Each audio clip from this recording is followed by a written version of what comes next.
Yes, it's just a man on a hill, but that they'd even let us film that was pretty remarkable.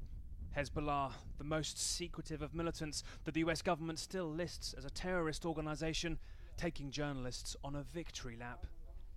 They say they've routed hundreds of Qaeda-linked Syrian militants, the Nusra Front, a terrorist group to the US, from these, the ungovernable mountains that divide their peaceful home in Lebanon from where they're fighting with the Syrian regime inside Syria.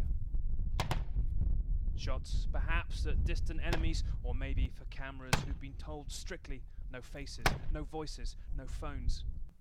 They've cleared about 200 square miles, mostly in Syria, they say, nearly half still ahead, toughest in the distance here, the Lebanese town of Arsal.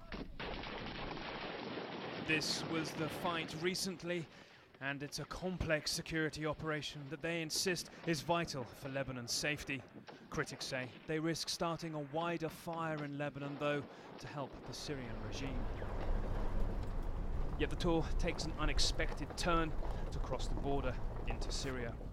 Well, Hezbollah have been in a grueling fight inside Syria for years, but here they're keen to show us that they consider themselves the victor, taking this tour of some Western media inside Syrian territory. We're just across the border here, but 10 kilometers of deserted mountains they say they've cleaned out of Nusra Front rebels are there until you reach the Syrian military.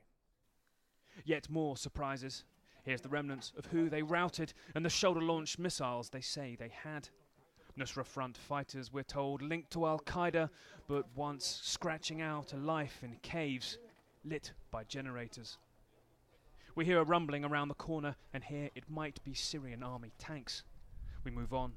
So will this offensive and perhaps Hezbollah's bid to bring themselves out of the shadows. Nick Payton-Walsh, CNN, on the Syrian-Lebanese border.